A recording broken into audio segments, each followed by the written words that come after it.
कि जब जब चुनाव आवत है, भात मांगा पुलाव आवत है। भारतीय जनता पार्टी की हालत यही है मान्यवर। इनकी सरकार, चुनाव आ जाए तो पेट्रोल का दाम कम, डीजल का दाम कम, गैस का दाम कम, सीएनजी का दाम कम, पीएनजी का दाम कम, सारी चीजों में महंगाई कम। चुनाव बीत जाए तो पेट्रोल का दाम महंगा, डीजल का दाम महंगा, गैस के सिलेंडर का दाम महंगा, सीएनजी का दाम महंगा, पीएनजी का दाम महंगा, सारा कुछ महंगा करने में लग जाते हैं। इसका मतलब महंगाई से कोई आपका गोपनीय समझौता है मान्यवर, कोई गोपनीय समझौता है। जब चुनाव आता है आप कहते हैं थोड़ा दूर हो जाओ, जैसे ही चुनाव खत्म होता है कहते हैं आओ हम तुम्हें बढ़ा रहे, आओ तुम्हें बढ़ा रहे। इस गोपनीय रिश्ते का खुलासा कीजिए।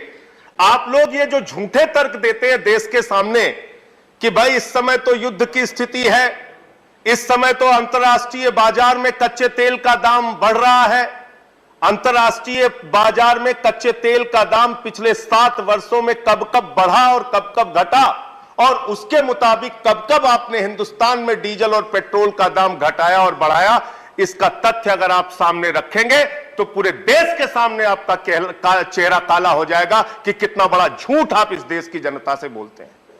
महंगाई आपको बढ़ाना होता है, उसके लिए 1000 तर्क आपके पास मौजूद है। दूसरी बात अभी तो शुरू हुआ, फिर से बोलना शुरू कर देते हैं लोग। इनको महंगाई बढ़ाना है, सुनना कुछ नहीं है। दूसरी बात मान्यवर, जब कोरोना की महामारी आई, पूरे देश में बेरोजगारी बढ़ी, हमारे प्रधानमंत्री जी ने सीना ठोक के कहा हमने मनरेगा के जरिए रोजगार दिया। उत्तर प्रदेश की सरकार ने कहा हमने मनरेगा के जरिए रोजगार दिया। भारतीय जनता पार्टी की तमाम राज्य सरकारों ने कहा हमने मनरेगा के जरिए रोजगार दिया। और जैसे ही कोरोना खत्म हो गया, लोगों को रोजगार की अभी आवश्यकता है, आपने मनरेगा का बजट घटा के 98,000 करोड़ से घटा के 73,000 करोड़ कर दिया। उसमें भी 18,000 करोड़ रुपए पुराना बकाया देना है। 54,000 करोड़ रुपए आपने मनरेगा का बजट कर दिया। मनरेगा का बजट आप घटा रहे हैं। और मनरेगा में आपकी स्थिति क्या है, यह आपका दिया हुआ जवाब है, मेरा जवाब नहीं है सर। 100 दिन के रोजगार की गारंटी है। आंध्र प्रदेश में औसत 30 दिन, अरुणाचल में 47 दिन, आसाम में 22 दिन, बिहार में 36 दिन, छत्तीसगढ़ में 29 दिन, गोवा में 19 दिन, ऐसे ऐसे करके मध्य प्रदेश में 31 दिन। साल में मात्र 31 दिन, 30 दिन, 20 दिन आप रोजगार दे पा रहे हैं मनरेगा के जरिए, जिसका आप पूरे हिंदुस्तान में ढिंढोरा पीटते हैं कि हमने मनरेगा के जरिए बहुत रोजगार देने का काम किया। इसके साथ साथ नौजवान बेरोजगारों की अगर हम बात करें मान्यवर, हर क्षेत्र में ठेका प्रथा इन्होंने लागू कर दी। नौकरियां देने के बजाय आउटसोर्सिंग और ठेका प्रथा। और यह ठेका प्रथा एकमात्र कमीशन खोरी और भ्रष्टाचार का जरिया है। 50,000 रुपए में, 25,000 रुपए में, 30,000 रुपए में, 20,000 रुपए में साइन कराया जाता है, और जो मजदूर होते हैं, जो कर्मचारी होते हैं, जो ठेके पे काम करने वाले नौजवान होते हैं, उनको 50% से भी कम पैसा दिया जाता है। यह होता है ठेका प्रथा। ठेका प्रथा एक गुलामी प्रथा है मान्यवर। इसलिए जो ठेका प्रथा पे लगे हुए लोग हैं उनको रेगुलराइज कीजिए।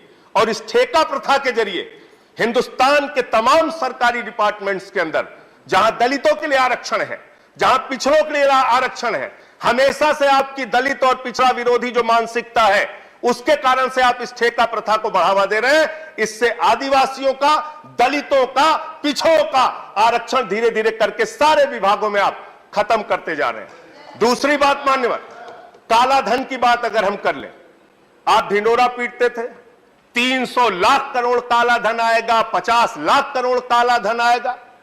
आपके राज्य में काला धन आना तो दूर की बात है, काला धन बढ़ गया। काला धन बढ़ता जा रहा है आपके राज्य में। कौन कौन से लोग हैं उसका भी खुलासा कीजिए। किसका काला धन है जो बढ़ा है? बीजेपी के नेताओं का है कि उद्योगपतियों का है कि अधिकारियों का है कि कर्मचारियों का है? किसका काला धन है? कहां से काला धन बढ़ गया, इसका खुलासा कीजिए। काला धन के नाम पर आपने इस देश की जनता को गुमराह किया। लोग आज भी मान्यवर 15 लाख की राह लगाए हुए कि उनके खाते में 15 लाख आएगा, उनके खाते में 15 लाख आएगा। 15 लाख छोड़ दीजिए, 2 करोड़ रोजगार की बात आपने कही, रोजगार आप खत्म करते जाते हैं। रेलवे की भर्ती का जिक्र मैंने किया था मान्यवर, दौड़ा दौड़ा के आप नौजवानों को पीटते हैं, FIR कराते हैं, मुकदमे कराते हैं, रोजगार उनको देते नहीं। NPA का जिक्र अभी विनय विश्वम जी कर रहे थे। 10.5 लाख करोड़ रुपए का NPA चंद पूंजीपतियों का है मान्यवर, और 10.5 लाख करोड़ रुपए के NPA में आपके बड़े बड़े पूंजीपति उद्योगपति जो आपके मित्रों हैं, जिनको हमारे आदरणीय प्रधानमंत्री जी कहते हैं मेहुल भाई, वो मेहुल भाई 20,000 करोड़ रुपए लेके हिंदुस्तान से भाग जाते हैं। 2900 करोड़ रुपए ललित मोदी लेके भाग जाते हैं। 6,000 करोड़ रुपए नितिन संदेशरा लेके भाग जाते हैं। नीरव मोदी हिंदुस्तान से हजारों करोड़ लूट के भाग जाते हैं। तो मैंने तो इस प्रस्ताव दिया था, और आज इस सदन में आपके माध्यम से मान्यवर मैं कह रहा हूं कि 50 करोड़ से ज्यादा जिस भी उद्योगपति या पूंजीपति का बकाया हो, उसका पासपोर्ट जब्त कर लीजिए। वो हिंदुस्तान छोड़कर भागने नहीं पाएगा। अगर वो हिंदुस्तान छोड़कर भाग रहा है तो इसका मतलब लूट में कहीं ना कहीं हिस्सेदारी है। उसको भगाने का काम आप करते हैं, उसको भगाने का काम करते हैं। एक गरीब आदमी मान्यवर 10,000 रुपए का अगर कर्जा ले ले तो उसका कॉलर पकड़ के आप हवालात में बंद कर देते हैं।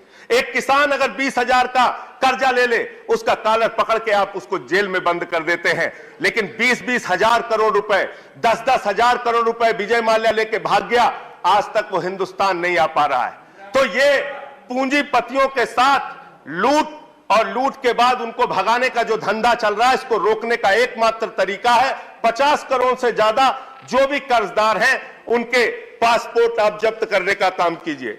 मान्यवर, यहां बताया गया हमने ये कर दिया, हमने शिक्षा में ये किया, हमने स्वास्थ्य में ये किया।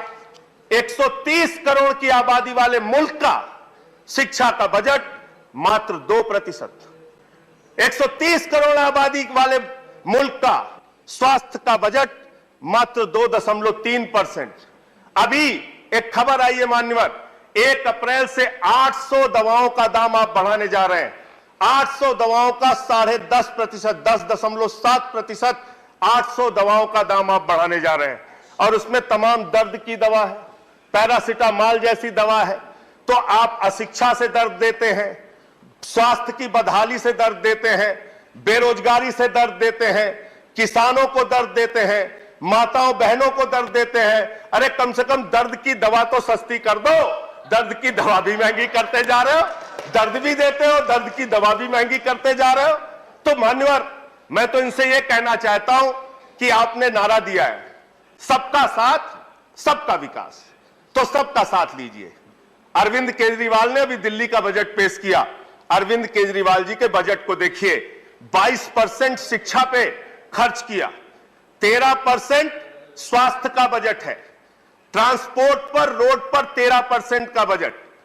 दिल्ली की सरकार मान्यवर जब आई थी तो 30,000 करोड़ का बजट था, आज 75,000 करोड़ का बजट दिल्ली की सरकार ने पेश किया। 2.5 गुना बजट बढ़ाने का काम किया। एक ईमानदार सरकार चला के दिखाई। अरविंद केजरीवाल जी को गाली गलौज करना छोड़ दो, इनकम टैक्स अफसर है, बुला के बैठा लिया करो, साथ में कुछ सिखा देंगे बजट कैसे बनता है, शिक्षा पे, स्वास्थ्य पे, बिजली पे, पानी पे। और बिजली पे मान्यवर, जिस पे सबसे ज्यादा हल्ला मचाते हैं लोग कि अरे दिल्ली वाले तो फ्री बिजली पा रहे हैं, फ्री बिजली पा रहे हैं, फ्री बिजली पा रहे हैं। बिजली का बजट मालूम है आपको? मात्र 4%, मात्र 4% बजट में दिल्ली की जनता को हम लोग 300 यूनिट बिजली फ्री देने का काम करते हैं। सीखो कुछ अरविंद केजरीवाल से, सीख लो आप लोग। और आप लोग क्या करते हो? फिल्म के पोस्टर पे राजनीति कर रहे हो, फिल्म के पोस्टर पे राजनीति कर रहे हो। मैं तो मान्यवर इनके, आपके जरिए इनसे मांग करना चाहता हूं, कश्मीरी पंडितों के दर्द पर मजाक करना और राजनीतिक ड्रामा करना बंद कीजिए और इस बजट में प्रावधान कीजिए कि कश्मीरी पंडितों के पुनर्वास के लिए कम से कम 20,000 करोड़ रुपए आपकी सरकार खर्च करेगी। प्रावधान कीजिए। और मैंने तो प्रस्ताव रखा था, सारे सांसद अपने 1 साल की निधि कश्मीरी पंडितों के पुनर्वास के लिए लगाएं। आप राजनीति कर रहे हैं और यहां विनय सहस्त्र बुद्धे साहब बैठे हुए हैं। आपकी भाषा सुनता हूं मैं, बड़ा प्रभावित होता हूं सर आपसे। आपकी भाषा सुन के मैं बड़ा प्रभावित होता हूं। आदरणीय शुक्ला जी बैठे, अरे थोड़ा ये भाषा, ऐसे बोलने की भाषा अपने नेताओं को सिखाइए। खत्म कर रहा हूं सर। हो गया। इनके प्रदेश अध्यक्ष भारतीय जनता पार्टी नहीं, ऐसे नहीं। यही संस्कार सीखते हैं आप लोग। वो गाली दे रहे हैं निर्वाचित मुख्यमंत्री को सर, निर्वाचित मुख्यमंत्री को गाली दे रहे हैं। यही संस्कार सिखाते हैं आप लोग। आरएसएस की शाखा में यही संस्कार सिखाया जाता है। 3 बार के लोकप्रिय मुख्यमंत्री को गाली दी जा रही है सर, इनका प्रदेश अध्यक्ष गाली दे रहा है। तो मैं इसलिए कह रहा हूं मान्यवर, मैं इसलिए कह रहा हूं, ये गाली गलौज करने वाले लोग हैं, ये नफरत और झगड़ा फैलाने वाले लोग हैं, ये देश को बांटने वाले लोग हैं। आज भारत हंगर इंडेक्स में 101 स्थान पे पहुंच गया। भूख के मामले में 101 स्थान पे आपने भारत को पहुंचा दिया। खत्म कर रहा हूं सर, खत्म कर रहा हूं। और